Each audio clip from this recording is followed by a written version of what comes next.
भारत की स्वतंत्रता के लिए क्रांतिकारियों ने देश ही नहीं विदेश में भी जाकर अपार कष्ट सहन किए और भारत की स्वतंत्रता की अलख जगाई।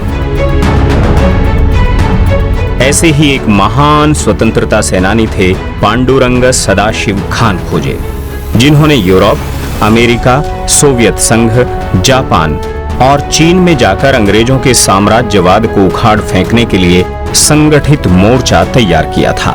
पांडुरंग खान खोजे का जन्म 7 नवंबर 1883 में महाराष्ट्र के वर्धा में हुआ था। प्रारंभिक शिक्षा के बाद वर्धा से वे नागपुर चले गए। महान स्वतंत्रता सेनानी बाल गंगाधर तिलक से वे बहुत प्रभावित हुए थे। वे तिलक की सलाह पर जापान पहुंचे ताकि पोर्ट आर्थर में रूस पर जापान की जीत की रणनीति की जानकारी मिल सके।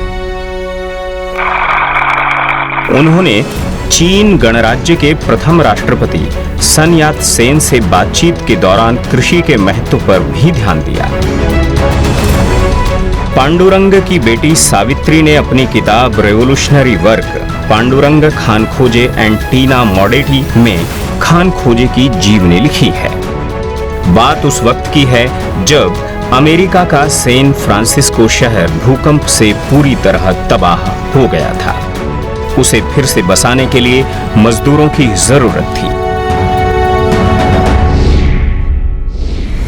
पांडुरंग खान खोजे मजदूरों के साथ पानी वाले जहाज से अमेरिका पहुंचे।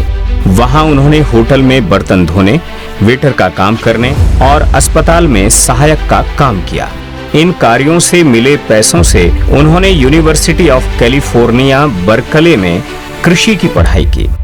1910 में उन्हें कृषि विषय पर ही डॉक्टर की उपाधि मिली।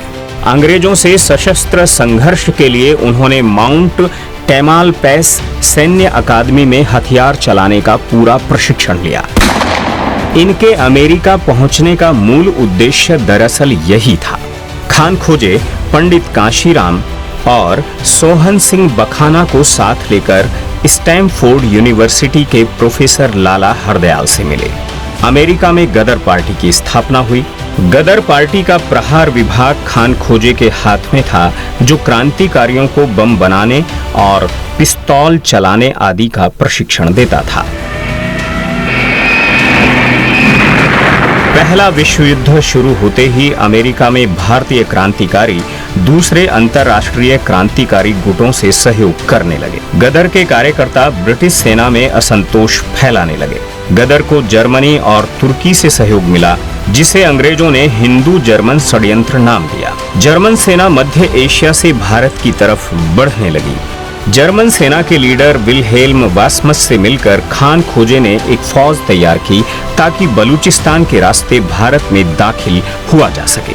खान खोजे की अंग्रेजों के साथ हुई मुठभेड़ में उन्हें गंभीर चोट भी आई।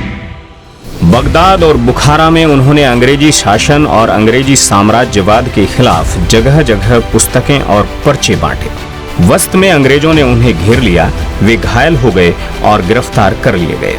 कुछ दिन के बाद वे ठीक हुए तो शिवाजी के जेल से भागने की घटना और सावरकर के समुद्र में कूदने की घटना को याद कर खान खोजे ने जान पर खेलकर अंग्रेजों के जाल को किसी तरह से काट दिया और भाग निकले। यह एक बड़ी घटना थी जिससे ब्रिटिश शासन व्यवस्था हिल गई। इस बीच अंग्रेजों ने बड़ी संख्या में गदर क्रांतिकारियों को गिरफ्तार कर लिया।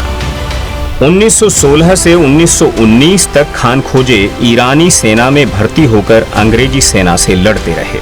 खान खोजे पेरिस जाकर मैडम भीकाजी कामा से भी मिले, मगर मास्को में लेनिन से उनकी भेंट बेनतीजा रही। 1924 में खान खोजे मैक्सिको के लिए रवाना हो गए। मैक्सिको में खान खोजे के पेट पर बनाई। पेट भरने के लिए उन्होंने सब्जियों की खेती शुरू की। अपनी प्रतिभा के कारण डॉक्टर खान खोजे चैपिंगो में राष्ट्रीय कृषि स्कूल में प्रोफेसर बन गए। उन्होंने मक्का की अधिक उपज वाली किस्में तैयार की और सूखे की स्थिति को ध्यान में रखते हुए गेहूं की फसल तैयार करने पर अध्ययन किया। उनके प्रयासों ने मैक्सिको में हरित क्रांति की नींव रखी, जिसका नेतृत्व हरित क्रांति के जनक माने जाने वाले डॉक्टर नॉर्मन कर रहे थे। भारत में हरित क्रांति की शुरुआत कर रहे वैज्ञानिकों को भी खान खोजे के शोध का सहारा मिला।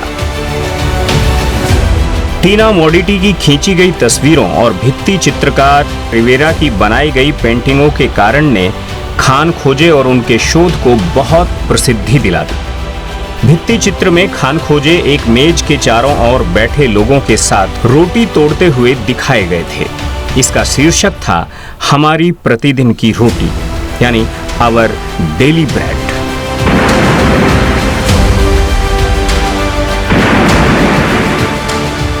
सन 1947 में भारत को आजादी मिली।